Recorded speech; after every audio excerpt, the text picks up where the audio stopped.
Ladies and gentlemen, welcome to Chanel Jasmine, the best novel Chanel for romantic stories.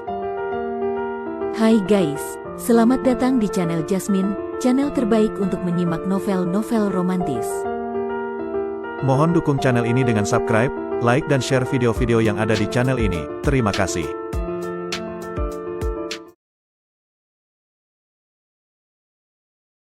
Kaisar Agung Seni Bela Diri Bab 952. Serang.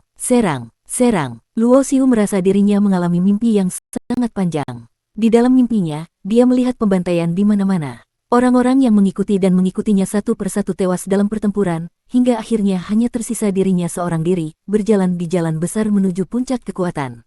Namun, jika hanya tersisa dirinya seorang diri, meskipun berhasil mencapai puncak seni bela diri, apa artinya semua itu?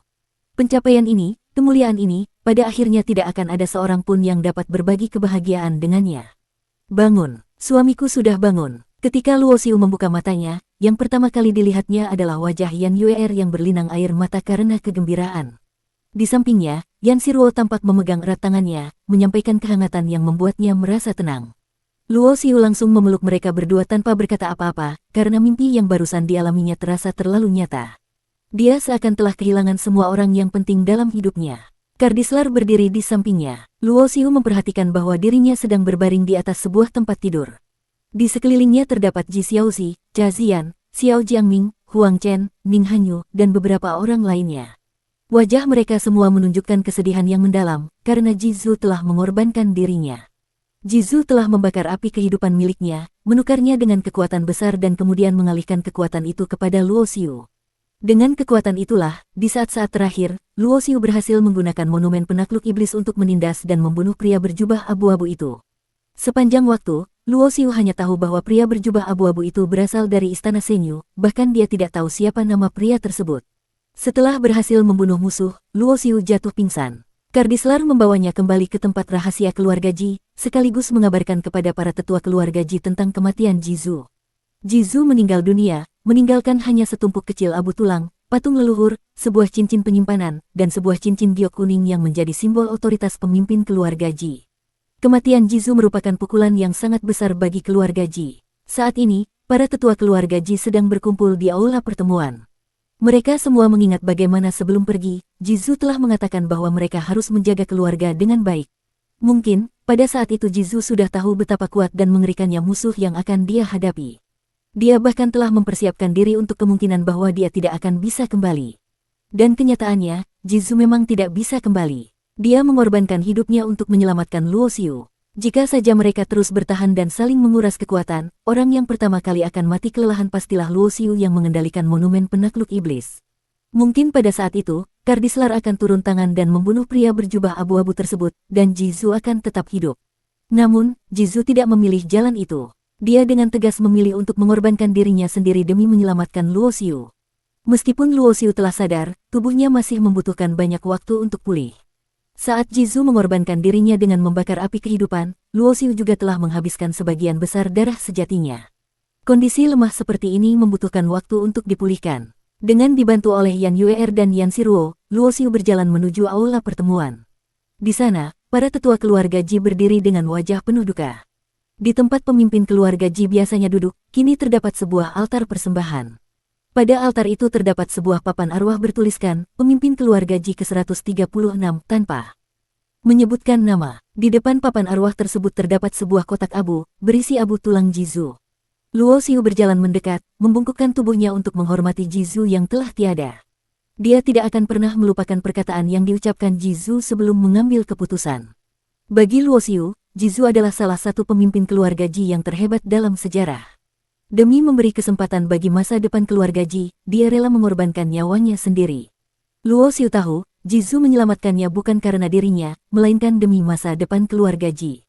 Namun, rasa terima kasih itu akan selalu diingat oleh Luo Xiu seumur hidupnya. Dia menyadari bahwa dirinya terlalu sombong.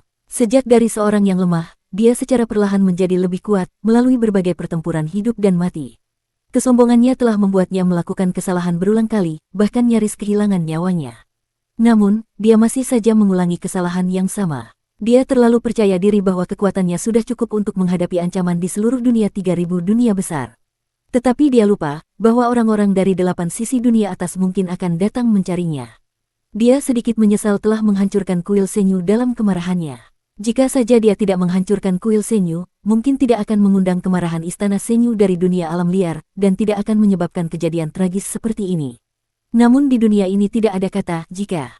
Bahkan jika dia dapat membalikkan sungai waktu dan menghidupkan seseorang, teknik dewa semacam itu pun memiliki banyak batasan. Dulu, dia dapat menghidupkan kembali Xiao Jiangming karena Xiao Jiangming bukanlah seorang dewa, dia bahkan belum menyentuh misteri dari hukum langit dan bumi. Namun, Jizu berbeda. Dia adalah seorang dewa tingkat 6. Bahkan jika Luo Xiu memulihkan kekuatannya ke tingkat tertinggi dalam kehidupan sebelumnya, teknik pembalikan sungai waktu tetap tidak akan bisa menghidupkannya kembali. Mungkin jika suatu hari nanti dia bisa menjadi kuat seperti Changtian atau penguasa reinkarnasi, mungkin dia bisa melakukannya. Tapi benarkah dia mampu mencapai kekuatan sebesar itu? Setelah upacara penghormatan, Luo Xiu membungkukkan badan kepada para tetua keluarga Ji. Kematian Jizu untuk menyelamatkannya telah meninggalkan rasa bersalah dan hutang budi yang mendalam di dalam hatinya. Ji Xuanxiong menghela napas panjang, "Luo Xiu, kamu tidak perlu merasa bersalah. Itu adalah pilihan yang dibuat oleh pemimpin keluarga sendiri. Kardislar sudah memberitahu kami semua." Sebelum mengorbankan diri, pemimpin keluarga berkata bahwa dia mempercayakan keluarga Ji kepadamu. Dia melihat potensi besar dalam dirimu, dan kami semua setuju dengan pandangannya. Jika ada seseorang yang dapat memimpin keluarga Ji menuju kejayaannya kembali, orang itu pasti adalah kamu. Para tetua lainnya tidak berkata sepatah kata pun, namun jelas mereka semua menyetujui pernyataan Ji Xuanxiong. Dari tingkat Raja Dewa hingga Kaisar Dewa, ini adalah ukuran kekuatan, bakat, dan potensi masa depan dalam tingkat yang sama. Jika seseorang berada di tingkat yang sama dan layak disebut sebagai Kaisar Dewa, maka dia pasti memiliki potensi untuk menjadi seorang Kaisar Dewa sejati. Tentu saja, potensi semacam ini tidak selalu tak terbatas. Ada beberapa orang yang sejak menjadi Dewa I tingkat pertama sudah memiliki potensi menjadi Kaisar Dewa tingkat pertama. Dan ketika mereka terus berkembang menjadi Dewa I tingkat 9, akhirnya mereka menjadi Kaisar Dewa tingkat 9. Namun, ada juga orang yang berbeda. Pada awalnya mereka menunjukkan bakat yang luar biasa dan dianggap sebagai Kaisar Dewa pada tingkat yang sama. Tapi ketika mereka mencapai tingkat Dewa 7, mereka hanya bisa menjadi Kaisar Dewa biasa. Kaisar Dewa rendah, atau bahkan hanya seorang dewa biasa. Meskipun potensi tidak selalu menunjukkan pencapaian di masa depan, setidaknya itu menunjukkan adanya kemungkinan. Dan inilah nilai dari keberadaan Luo Xiu. Luo Xiu, bergabunglah dengan keluarga Ji. Pilihan yang dibuat oleh Jizu juga menunjukkan bahwa dia berharap kamu dapat mewarisi posisinya sebagai pemimpin keluarga dan membawa keluarga Ji menuju kejayaan. Ji Xuanxiong berkata demikian, sementara para tetua lainnya juga menatap Luo Xiu dengan penuh harapan. Namun, Luo Xiu menggelengkan kepalanya dan dengan sopan berkata, "Meskipun aku tidak bergabung dengan keluarga Ji dan tidak menjadi pemimpin, aku tetap akan membawa keluarga Ji menuju kejayaan. Dan bukan hanya kejayaan seperti masa lalu, tapi kejayaan yang melampaui masa-masa kejayaan leluhur keluarga Ji." Luo Xiu sangat memahami peraturan keluarga Ji. Siapapun yang bergabung dengan keluarga Ji harus mengubah nama belakang mereka menjadi Ji. Namun, Luo Xiu memiliki keteguhan sendiri. Dia tidak ingin mengubah nama keluarganya. Dalam kehidupan ini, dia hanya bernama Luo Xiu, hanya Luo Xiu. Para tetua keluarga Ji tidak terlalu memaksa. Mereka tahu bahwa jika Luo Xiu tidak mau mengurus keluarga Ji, maka meskipun dia bergabung dan menjadi pemimpin, hasilnya tetap tidak akan memuaskan. Namun, jika Luo Xiu bersedia membantu keluarga Ji, apakah dia menjadi pemimpin atau tidak, itu bukanlah hal yang penting. Sebagai orang-orang yang telah hidup sangat lama, mereka cukup bijaksana untuk memahami hal ini. Keluarga Ji tidak bisa hidup tanpa pemimpin, dan seseorang harus dipilih untuk memimpin keluarga ini. Akhirnya, melalui dukungan kuat dari Ji Xuanxiong, Ning Hanyu diangkat sebagai pemimpin baru keluarga Ji. Karena menjadi pemimpin keluarga Ji, Ning Hanyu juga mengubah namanya menjadi Ji Hanyu. Dia adalah murid penerus Ji Xuanxiong, dan selama ini telah menerima semua ajaran dari gurunya. Kesetiaannya terhadap keluarga Ji tentu tidak perlu diragukan. Selain itu, hubungannya dengan Luo Xiu sangat dekat, diperlakukan seperti adik perempuan oleh Luo Xiu.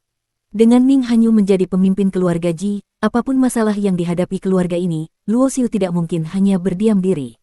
Gadis ini memang malas dalam hal latihan, namun bakatnya luar biasa. Meski hanya berlatih dengan sembarangan, dia sudah mencapai tingkat Raja Dewa. Mengikuti perintah dari gurunya dan Luo Xiu, setelah menjadi pemimpin keluarga Ji yang baru, dia mulai merasakan beban tanggung jawab di pundaknya, sehingga membuatnya semakin rajin berlatih. Dalam beberapa waktu berikutnya, keadaan terlihat tenang. Luo Xiu tetap tinggal di dalam keluarga Ji, namun dia dapat merasakan badai yang akan datang. Dia tahu dengan jelas bahwa setelah pria berjubah abu-abu dibunuh, Istana Senyu pasti akan segera mengetahui hal itu. Kehilangan seorang kaisar dewa tingkat puncak, kemungkinan besar yang datang berikutnya adalah kaisar agung tingkat 7. Beberapa waktu kemudian, Luo Xiu pergi lagi ke pegunungan Loyun dan memperbaiki formasi yang sebelumnya dia buat, sehingga memungkinkan Kardislar untuk tetap tinggal di luar. Pada hari yang sama, Luo Xiu juga mulai mengajarkan latihan kepada Ning Hanyu secara pribadi. Dia menemukan bahwa bakat Ning Hanyu jauh lebih besar dari yang dia bayangkan. Mungkin ini bukan hanya masalah bakat. Pada diri Ning Hanyu, tampaknya sama sekali tidak ada batasan yang dialami oleh para pendekar biasa. Selama dia mengonsumsi banyak sumber daya, setiap kali energi kekuatannya terakumulasi hingga titik tertentu, kekuatannya akan meningkat dengan sendirinya. Hal ini membuat Luo Xiu merasa bahwa Ning Hanyu menyimpan rahasia yang tidak dia ketahui. Bahkan batu keabadian pun tidak mungkin mencapai tingkat semacam ini. Bahkan terkadang, Luo Xiu curiga bahwa Ning Hanyu mungkin merupakan reinkarnasi dari seorang pendekar kuat dari zaman kuno, sama seperti dirinya. Namun, Ning Hanyu sendiri sama sekali tidak memiliki ingatan apapun. Bahkan dia sendiri tidak mengerti mengapa dia bisa berkembang secepat itu. Dengan dukungan sumber daya yang terus mengalir, dalam 10 tahun, kekuatan Ning Hanyu telah mencapai tingkat kaisar dewa. Dan pada saat ini, semua batu hijau sumber asal yang dimiliki Luo Xiu telah habis, dan kekuatannya telah mencapai tingkat raja dewa tingkat 7. Namun, sebelum Istana Senyu datang mencari masalah, ancaman dari kekuatan lain sudah mulai muncul. Di dalam aula pertemuan keluarga Ji, Luo Xiu duduk di samping Ji Hanyu. Dalam keluarga Ji, posisinya lebih tinggi daripada para tetua. Meskipun dia tidak bergabung dengan keluarga Ji, dia diberikan gelar sebagai Raja Pelindung Keluarga Ji. Dengan Gunung Yuanxi sebagai pemimpin, bersama dengan Gerbang Kaisar Xinghe, 5 klan iblis leluhur, Sekte Pertempuran Langit, dan keluarga Hong telah mulai mengumpulkan kekuatan mereka untuk secara terbuka menyerang keluarga Ji. Salah seorang tetua berdiri dan berkata dengan nada berat. Bahkan Paviliun Tianlu yang selama ini bersikap rendah hati pun mulai menunjukkan gerakan mencurigakan. Dalam serangan ini, mereka pasti berharap keluarga Ji hancur. Ji Xuanxiong juga berbicara dengan suara berat. Serangan yang dipimpin oleh Gunung Yuanxi ini pasti tidak akan langsung terjadi. Mereka hanya ingin menyebarkan berita untuk menggertak kita dan membuat kita panik. Luo Xiu berkata dengan tenang, jika Paviliun Tianlu benar-benar berani bergerak, kita tidak akan memberi mereka kesempatan sedikit pun. Kardislar, masalah ini kuserahkan padamu. Ya, Tuan. Kardislar berjalan dengan langkah besar meninggalkan aula pertemuan. Dengan kekuatan Luo Xiu yang terus meningkat, dia menggunakan teknik formasi untuk menetralkan pengurung jiwa langit. Sekarang Kardislar bisa menggunakan sebagian kecil kekuatan dan kesadarannya, cukup untuk menunjukkan kekuatan yang setara dengan seorang dewa agung puncak. Dengan kekuatan seperti itu, menghancurkan Paviliun Tianlu bukanlah masalah besar. Bahkan jika mereka memiliki seorang dewa agung tingkat menengah, itu tidak akan membuat perbedaan. Tuan Pelindung, apakah Anda sudah memiliki rencana? Salah satu tetua bertanya dengan ragu. Bukan rencana, tapi dengan fondasi keluarga Ji, mereka bukanlah ancaman serius. Mereka hanyalah sekelompok orang yang tak terkoordinasi. Luo Xiu menjawab dengan tenang. Dia tahu bahwa serangan ini mungkin didalangi oleh Istana Senyu dari balik layar. Namun, tidak adanya seorang kaisar dewa tingkat 7 yang muncul adalah hal yang baik. Ini berarti semua kemungkinan masih ada di dalam genggamannya. Bersambung.